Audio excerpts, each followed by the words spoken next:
You are viewing Loving Care's mandatory training on HIPAA. This training is required for all employees upon hire and annually thereafter. To successfully complete this training, you must view the entire video and successfully complete the post-test. So what is HIPAA? HIPAA refers to a set of laws that were enacted in 1996 to protect the privacy and security of an individual's health information.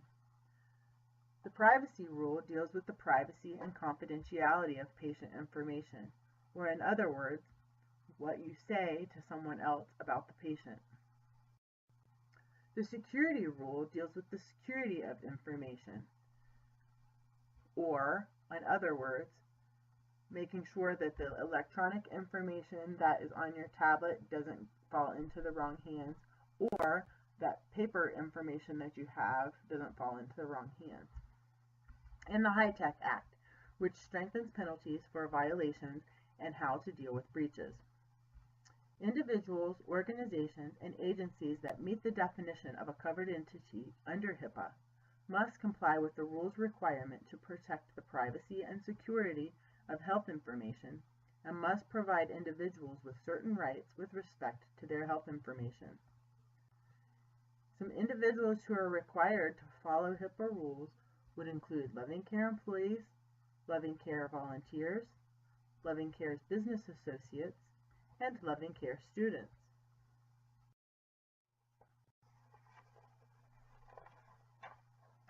Protected health information is all individually identifiable health information that is collected from an individual and created or received by a covered entity, in other words, you. This information could relate to past, present, or future physical and/or mental health of a patient, the provision of health care to an individual, or the payment for health care to an individual. Some examples include things such as demographic information, social security numbers, driver's license or license plate numbers, insurance information, medical record numbers, photos, birth dates, date of death, admission or discharge date, medical history, current status, or other information related to the health or treatment of an individual. Remember that once a person obtains PHI, that person is responsible for what they do with the information. HIPAA is everyone's responsibility.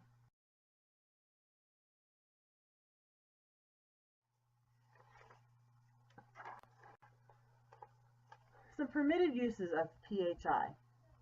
For treatment, payment, or operations. So for treatment, if you were to talk to the patient's physician about the care that they're receiving, or to talk to another team member who is involved in the patient's care, those would all be treatment-related uses of PHI, and they are permitted under the HIPAA rule.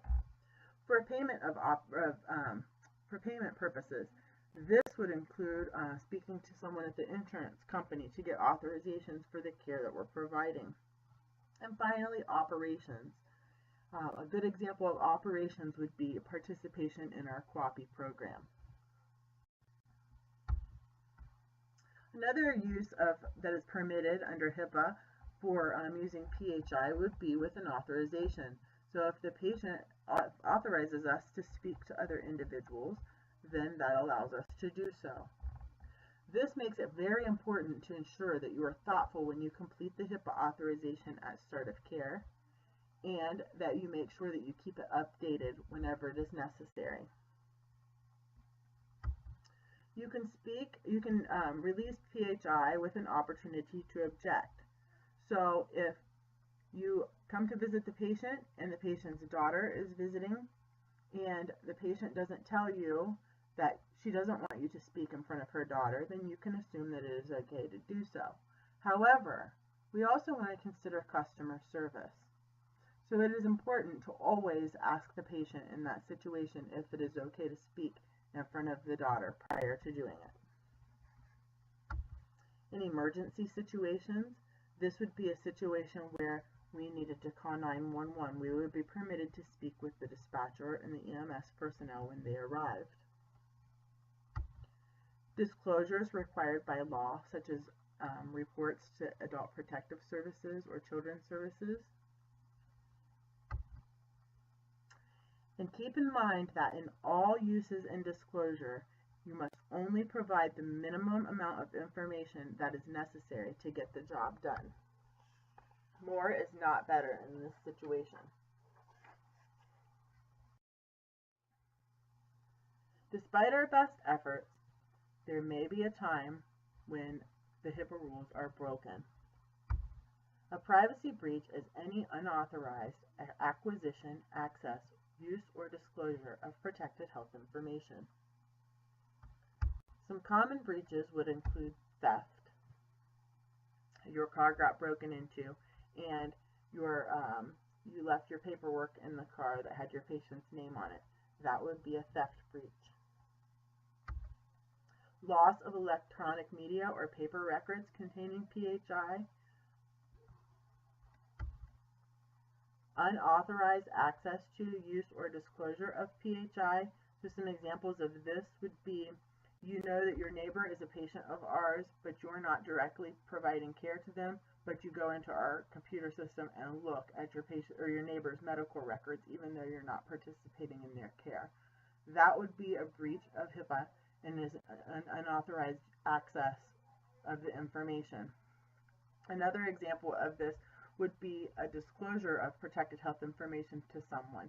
So in the scenario we just described where your neighbor was a patient of ours, if you were to go home and tell your husband, hey, did you know that neighbor Roger has brain cancer? That would be an unauthorized disclosure of PHI. Another breach could involve human error. A good example of human error would be faxing something containing PHI to the wrong fax number. Improper disposal of PHI. This would be throwing PHI into the trash rather than shredding it in a shredder bin. Another breach would be including PHI in text messages, email, or other unsecured means of transmission. It is important to note that CLIC, CellTrack, and REMR are secure.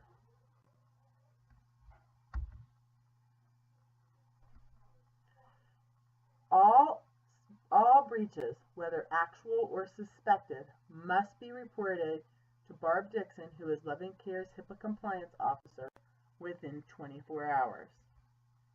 Even if you're not sure whether a breach has occurred, it is very important that it get reported right away. So other than me, who cares about HIPAA rules? First of all, Loving Care cares about HIPAA rules. Fines to the company can run from $100 to $50,000 per violation.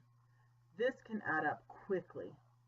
The University of Massachusetts Amherst recently settled for $650,000, which is noteworthy considering that the company operated at a financial loss the previous year.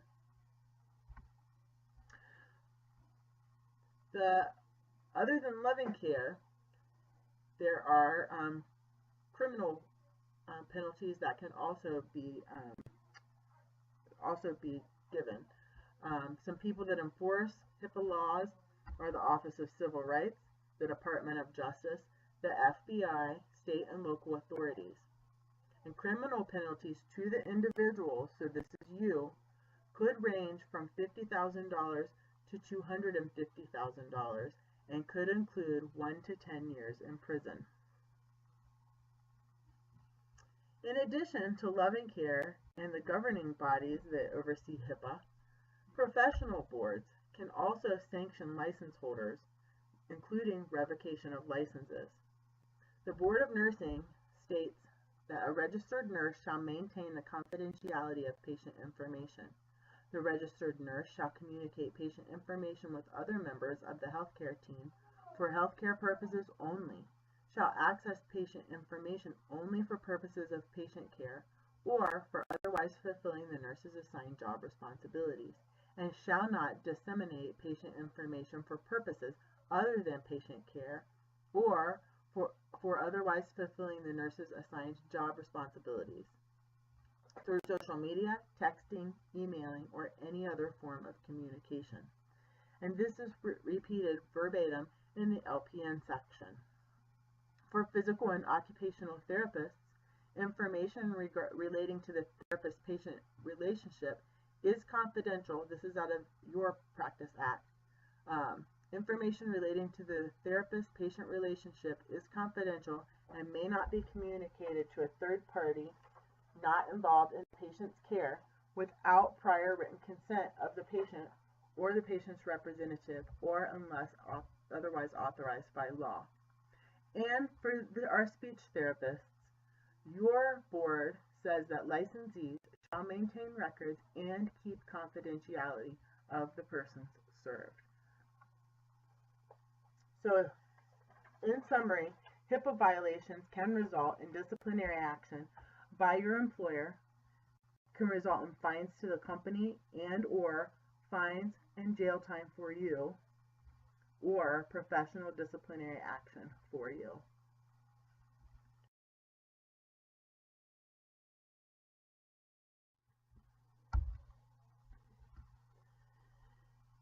HIPAA compliance is the responsibility of every employee.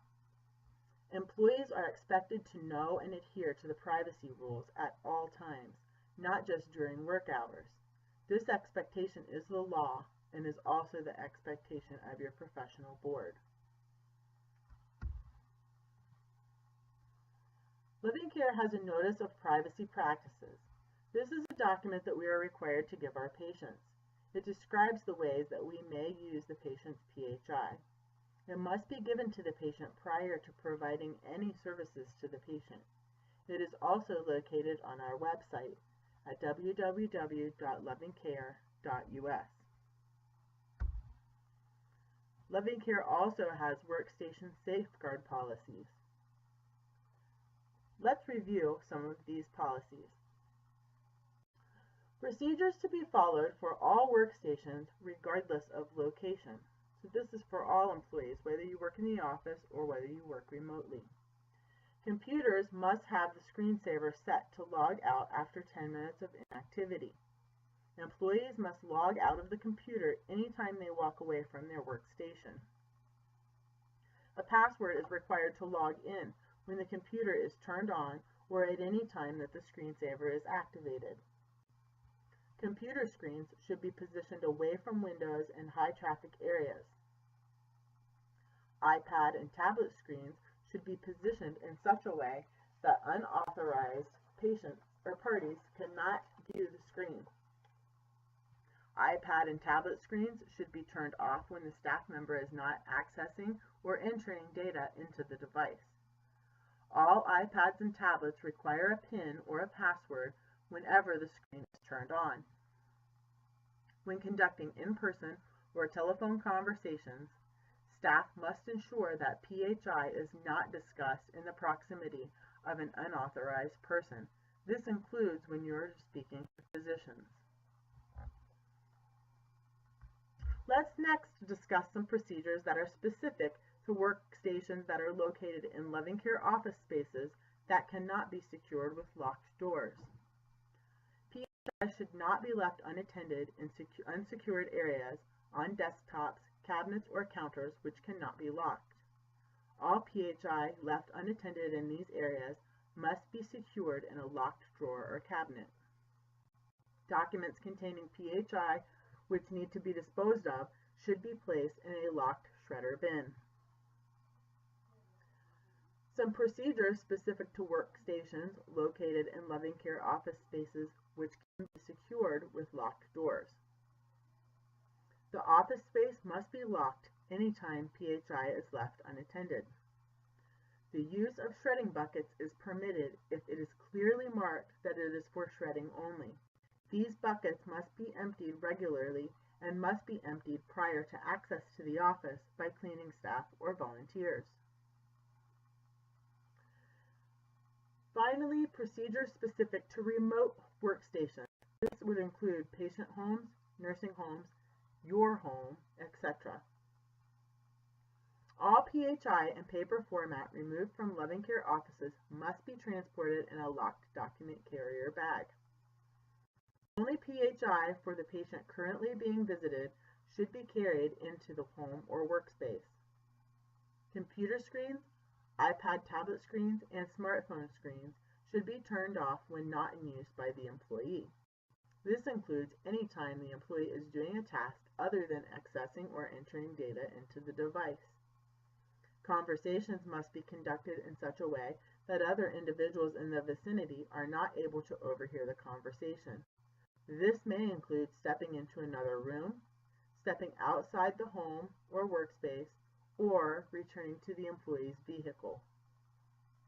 PHI must not be left unattended at any time when working remotely. This includes home offices and vehicles. Another important aspect of Loving Care's policy is in regards to social media. It is illegal and against company policy to post patient photos or photos of patients' pets, family, homes, etc. It is illegal and against company policy to post locations, names, and situations. Even if no names are stated, it is not okay to discuss patient situations on social media. Employees may not initiate contact with patients or patient families on social media and should use professional judgment regarding whether or not to accept a friend request. Professional boundaries must be considered, and professional boundaries can also be grounds for professional disciplinary action if they are violated. So it's an important consideration in regard to social media. Regarding mobile devices, if it is a company-owned device, Loving Care policy states that employees may not tamper with any security settings and may not download apps. If it is your personal phone or device, you are prohibited to access or use PHI, including phone numbers and photos, unless the phone has the same security measures that would be on a company-owned device, such as encryption, a device manager, which gives you the ability to locate, lock, or wipe the device remotely, and you must agree to present the device for inspection upon request. Keep in mind that if a breach occurs and an investigation by OCR, OIG, or another governing body ensues, your device could be confiscated and held as evidence indefinitely. Some general mobile device policies, whether personal or employment. Position screens away from unauthorized persons. Turn off the screen when you are not entering or accessing information on the device. Do not leave the device unattended. Delete phone numbers and all other PHI that is not needed. Texting should only be done through the Click app. Photos should be taken and sent only through the Click app.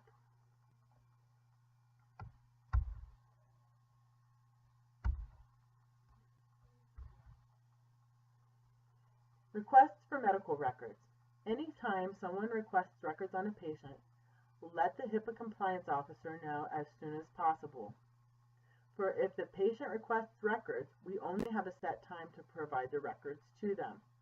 For home health patients, the records must be delivered to the patient within 4 business days or before the next visit, whichever is first.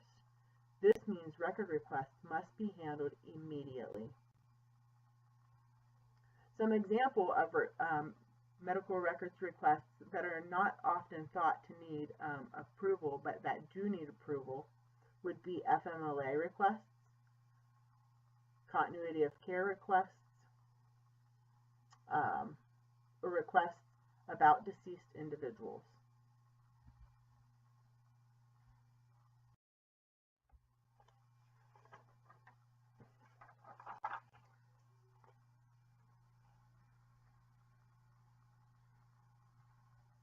Let's talk for a moment about internet safety. This topic is becoming so important socially because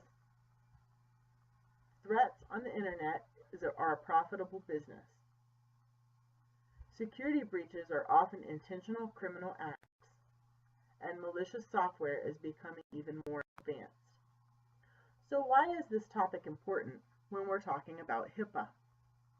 If Loving Care computers become infected, or if a device that touches our network gets infected, it could infect the entire network. If your personal device on which you access patient information becomes infected, it could affect the security of the patient information that you enter on it. And on a non-HIPAA note, we care about our employees and want to help protect you from identity theft, hacks, and other issues. So let's talk about some forms of cyber threats. The first is malware. This is a general term for malicious software. Intentions vary from simple pestering to criminal. Some examples of malware are computer viruses. Computer viruses must be delivered by a file that is opened by the host.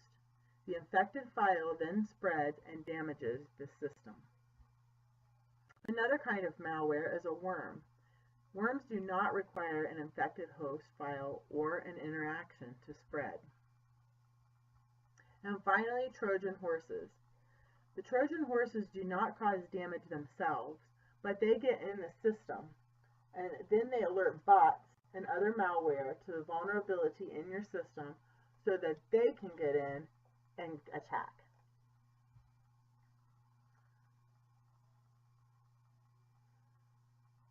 Some other types of malware are things such as rootkits, zero-day attacks, and ransomware. Some of these things you may have heard of. The infiltration methods for malware is to get you to click on a link or to go to a web page that appears that it is legitimate, but it is not. Often you will see a small difference from the actual page. For example, Norton could be disguised as Nortel. So it might say Nortel with the little circle and other things that look just like the Norton page, but that Nortel site is a malware site. Also, pay attention to the address bar. For example, Loving Care's website is www.lovingcare.us. Malware impersonating Loving Care's site that might have a link in it might say www.lovingcare.hospice.us.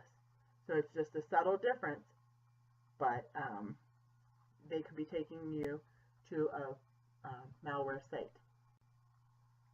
Another kind of cyber threat is spoofing. This is when somebody or a program pretends to be something that they aren't. Often spoofed emails or it's often a spoofed email or social engineering scheme. What they will do is they'll go online to your Facebook page or to other places, find information about you, and then use it against you. Another kind of cyber threat are called bots. Bots are software that automate tasks. Some bots are good bots that monitor the health of the network and are used for marketing purposes and monitor information for search engine algorithms. But other bots can assume false identities to bypass security systems, be used for unauthorized data extraction, and look for site vulnerabilities for hackers to exploit for data theft, malware injection, etc. Some risks when we're talking about cyber threats are social media. Disclosing too much personal information allows them to get that information and then use it against you. Email. Pay attention to the links that are in emails and attachments. Ensure before you ever open a link or an attachment that the email has come from the person that you think it has come from, and that is someone that you know. And last would be website browsing, when you are browsing on the internet and then they redirect you to the wrong website. And the risk is not just for computers, but anything that connects to the internet, such as tablets, phones, even Fitbits. So how do we know whether we have been infected with some kind of malware? Some symptoms of malware would include frequent pop-ups, settings that have unexpectedly changed, poor computer performance, unexpected add-ins on your browser, and accounts that are constantly being locked out. If you notice any of these things, be sure to report this to your IT person immediately. Finally, practice safe browsing. Confirm that the website is authentic.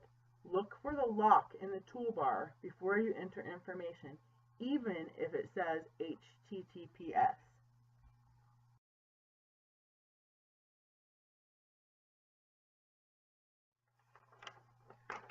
So let's discuss some common scenarios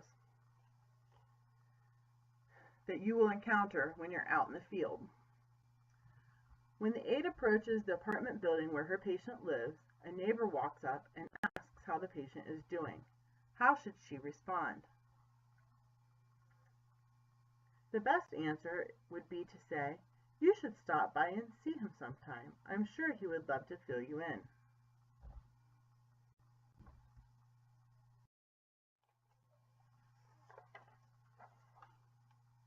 The patient's nurse receives a call from an unknown individual who is requesting information about a patient. The caller states that they are the patient's Aunt Sarah, who lives in Wisconsin. She is concerned about the patient and would like to discuss her with you. Can you speak with Sarah? In order to answer this question, we first need to know if Sarah is listed on the patient's authorization. If she is, you can reasonably assume that the caller is who she claims to be and release information to Sarah. For this scenario, let's assume that Sarah is not listed on the patient's authorization. Could we speak with her then? No, we could not. But let's throw another wrench in the scenario. What if Sarah tells you that she's coming to stay with the patient tomorrow and needs to know what she will need to do to properly care for the patient? Can you speak with her then?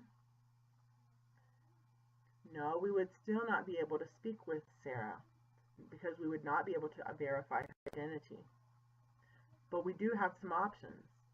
One thing you could do would be to take Sarah's name and number, call the patient or a known caregiver, and ask about Sarah.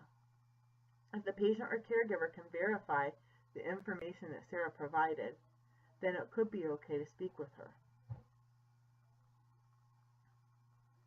The next option would be not to release information, but to schedule time to meet with her when she arrives at the patient's home. That's probably the best solution. Another twist to this scenario. What if Sarah stated that she is currently at the patient's house and is very concerned about the patient? She reports that the patient's color is bad, that she is struggling to breathe. Could you speak to Sarah then? What do? First, you should ask to speak to the patient. If the patient cannot come to the phone because of her condition, it would be okay to speak with Sarah only about this current emergency issue, because it is an emergency.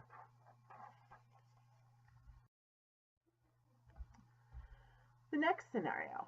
The patient tells the PTA that her daughter is trying to run her life and she does not want people talking to her daughter about her. Her daughter is on her signed HIPAA authorization form. How should the PTA proceed? Would other staff members be permitted to speak with the daughter? For this scenario, the PTA must document the conversation and tell her supervisor and/or the HIPAA compliance officer what the patient said. All staff should be instructed not to speak with the daughter until a decision is reached by the HIPAA compliance officer. Unless there is an exceptional circumstance, such as a caregiving need, emergency need, or a confused or demented patient, the HIPAA compliance officer will decide to approve the revocation of the authorization.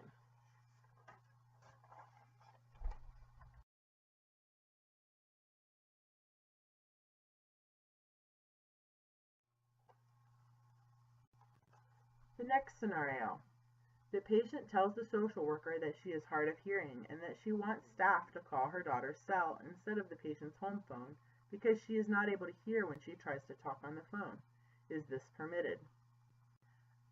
The answer to this is absolutely. In fact, it would be a HIPAA violation to call the patient's phone number in this instance. In addition to the privacy and security aspect, HIPAA also improves patients' right to access their records and to control how their records are used. Patients have a right to be communicated with in a way that they request.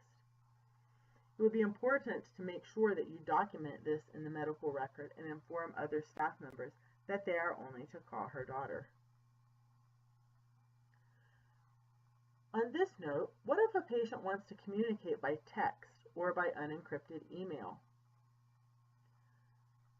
Loving care must inform the patient of the risks of these practices, that they are not secure, and that there's no guarantee that their information would not get stolen. If the patient is willing to accept this risk, then we should comply with their wishes and have the patient to complete an authorization form for communication by alternative methods. If you have any questions about this information, you can refer to the privacy practices that are posted around the office, the notice of privacy practices on our website, your employee handbook, or you can consult with the HIPAA compliance officer, which is Barb Dixon. You can reach her at 740-852-7755 or at barbd@lovingcare.us. You should not email patient information to that email, however. You can also reach Barb through the Quick system.